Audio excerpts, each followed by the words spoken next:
recognize our distinguished minority floor leader for the election of members of the minority to certain committees. We recognize our distinguished minority leader, Senator Alan Cayetano. Thank you, Mr. President. Magandang hapon. Mr. President, I'll not mention the reasons, but just for the record, I approached you earlier, approached the majority leader. There are some real issues, and I think all of us do want to work together to speed up the work, given not only the climate, but the number of problems affecting the country. People are looking at the Senate, and the minority, of course, joins the majority. In fact, we're willing to up our load in terms of committees, but of course, it's your call. So with that, Mr. President, may I read and then maybe per committee or have an omnibus motion at the end? With your permission, Mr. President. Yes, we can do that. And thank you, Minority Leader, for the initiative to complete the members of our committees. And like you said, we had a conversation earlier on the various issues that will make the workload more efficient. Yes. Maraming salamat. And the issues I mentioned would affect actually this, but since some of the issues have to be discussed further, we can proceed with this. So, Mr. President, Maraming salamat. Government, Corporation, and Public Enterprise, 11 members, 5 for the minority.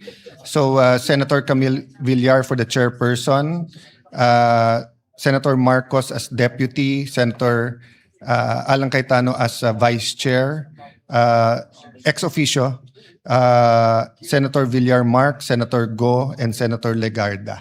Is there any objection? Hearing none, the members are duly elected. Thank you. For Public Information and Mass Media, 13 members, 6 for the minority. Padilla Robin Hood C is the chairperson. Marcos Maria Imelda Josefa Aimee R. Marcos as the deputy minority leader. Estrada Jinggoy as vice chair. Go Christopher Bongo, Villar Mark, and Legarda Loren, Mr. President. Is there any objection? Hearing none, the members are duly elected. For Sustainable Development Goals, Innovation, and Future Thinking, Chairperson Senator Pia Cayetano, Villar Camille as Vice Chairperson, Padilla Robin Hood, and Legarda Loren, so 4 for the minority. Is there any objection? Hearing none, members are duly elected.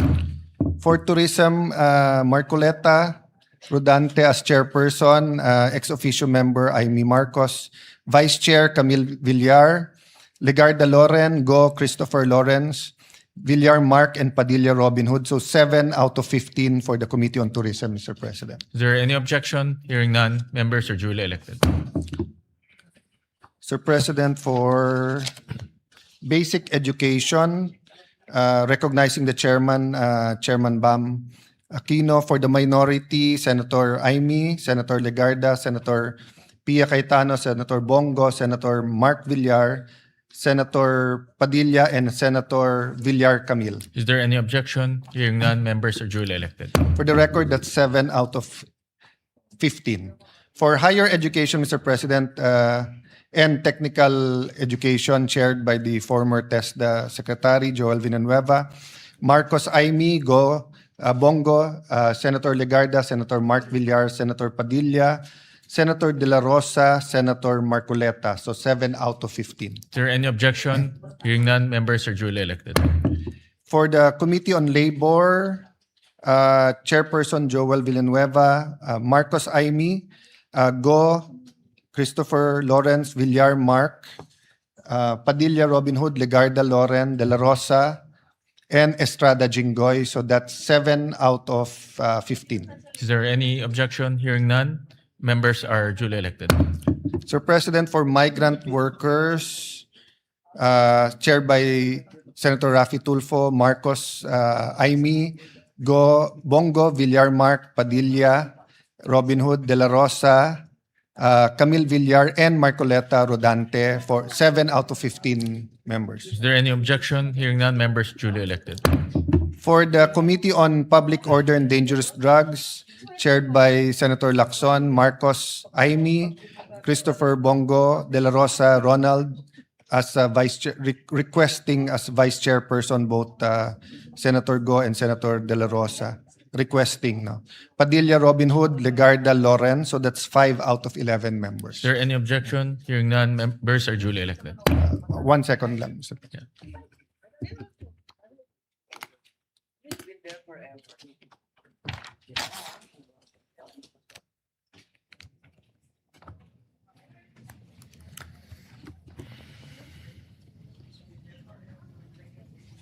Mr. President, for the Committee on Rules, chaired by, of course, our distinguished Majority Leader, former Senate President Zubiri, Legarda Loren, Marcoleta Rodante, Senator Pia Cayetano, and Senator Aimee Marcos. Is there any objection? Hearing none, members are duly elected.